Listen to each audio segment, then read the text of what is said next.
Well, ladies and gentlemen, I was hedge hopping in a very small plane to get from Glasgow University, where I was debating with the other candidates in Scotland last night. Needless to say, we wiped the floor with them, basically on the grounds that their arguments have no validity and full of holes. Mr. Salmond, as you'll have noticed, seems to be getting in deeper trouble all the time. We've had excellent coverage in Scotland, all except the Glasgow Herald, which is an SNP paper. We have some excellent polls. We seem to be getting consistently over 10, as high as 14. We need 10%, by the way, to get one elected. And an Ipsos Mori poll, Gawain tells me, was quoting us at 17%. Now, that's rather excessive. I'm not entirely sure that's right, but let's hope it is. We have a new team in Scotland. We're trying to up our game a bit there. The new team has been getting a lot of publicity. We're hitting the press. We're responding properly.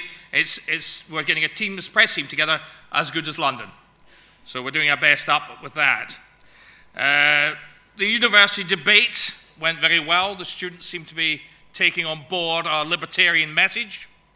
And the fact that UKIP in Scotland are the only anti-European Union party.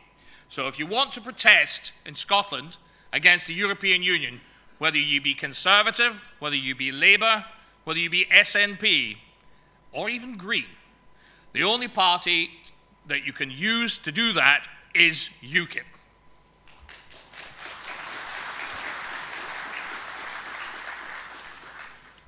Salmond and Cameron are two men without a plan.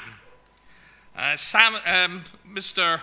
Cameron, according to Mr. Barroso, Nigel's old friend, who came on the Andrew Marr show and said that there had been no negotiation between Mr. Cameron and the European Union. So despite his much discussed renegotiation, it doesn't seem as he's been tremendously busy. So basically, he has no European plan. Mr. Salmond had a plan until Mr. Barroso, again Nigel's old chum, said on the Andrew Marr show that he didn't. Well, he thought he was going to get into the European Union. Well, he's not. He needs 28 people, 28 different states to agree to that. That's highly unlikely to happen, according to Nigel's friend Barroso. The pound, the rest of Britain would have to agree to that, and at the moment, everyone says that's not the case. Edinburgh, if he did join the European euro, which has caused so much trouble in the rest of Europe, would destroy the Edinburgh financial industry, as it is doing great harm to the London city. Royal Bank of Scotland are withdrawing from Scotland with a loss of an enormous number of jobs. And Standard Life, which is a very famous Scottish company, is going to be withdrawing as well, with a loss of 5,000 jobs in Edinburgh. That is extremely serious for the Scottish economy.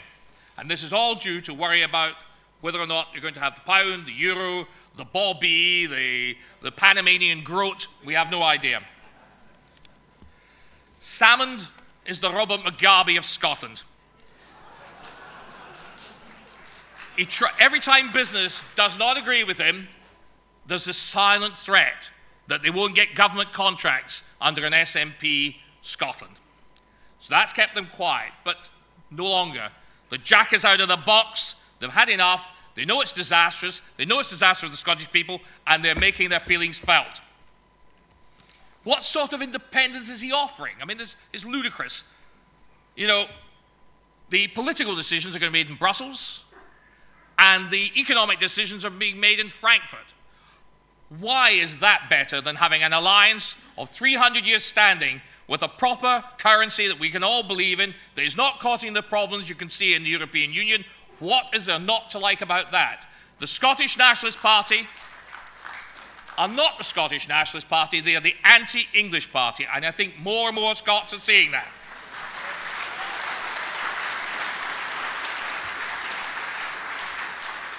It is extremely important that UKIP gets an MEP in Scotland to show Salmond and everyone else and the Tories that people in Scotland are worried about the European Union in the same way that people in England are worried about it. UKIP will be going to the estates in Scotland. We call them schemes up there. We are not going just for the Conservative vote. We're going for the Labour vote. The people of Scotland, the working man in Scotland, has been grievously let down by a corrupt Labour Party that's been immovable for years, like the Politburo. Well, we are going after those people, and we are going to take those seats. Like Miss Jones was saying before me, they're doing it in London, we'll be doing that in Scotland.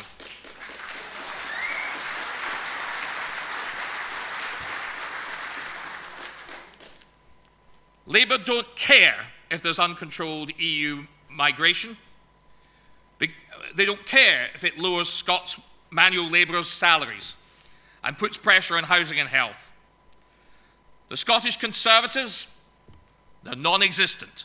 They have disappeared in Scotland and left a vacuum. They're basically a Potemkin village, and if you kick the door in, the whole scenery will collapse on top of you. They're going to be finished. And that's what we're going to do in Scotland. They're not going to get a seat, and if you're a Conservative in Scotland, you might as well vote for UKIP, because it's the only non-socialist alternative.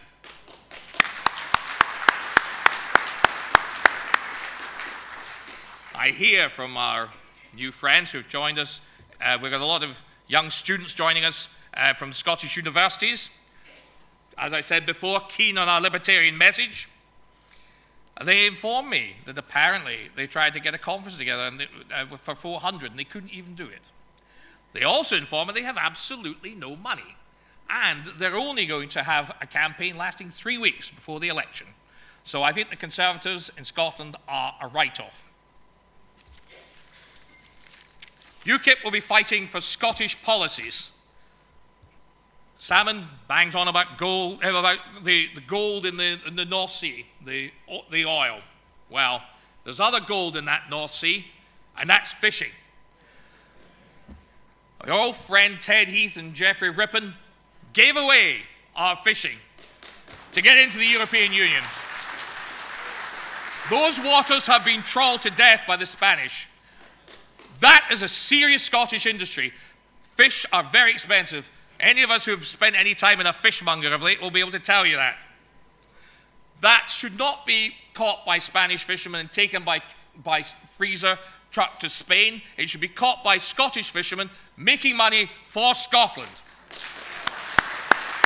No more of Salmond's easy oil money. We want Scottish industry, proper industry, the sort of industry we used to have in Scotland. Clever people allowed to do it, but we have got a state which is like a Stalin state. You have not allowed to have any sort of free enterprise in Scotland. We want Scotland to go back to Adam Smith and Andrew Carnegie. That's the sort of Scotland we want. Young people being able to start their businesses and show Scottish genius. Part of that, and this is what UKIP will give them, grammar schools. When I was a young lad in Scotland, I watched various Labour and Conservative Secretaries of State of Scotland jointly conspiring to destroy fine grammar schools like Alan Glen's. They gave Scots lads and lassies of meagre resources a good education, as good as you get to Eton. Well, quite frankly, we're going to give it to them back. We are going to let them have that again.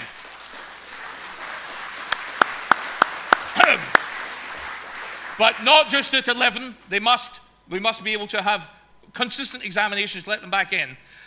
I'm getting the red light, so I'm going to speed up a little bit. The Scottish defence industry is an absolute importance to Scotland. Without it, Scotland would be a much poorer place.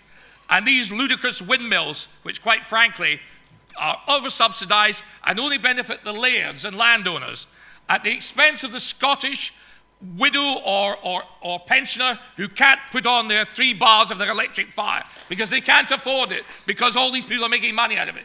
That must stop.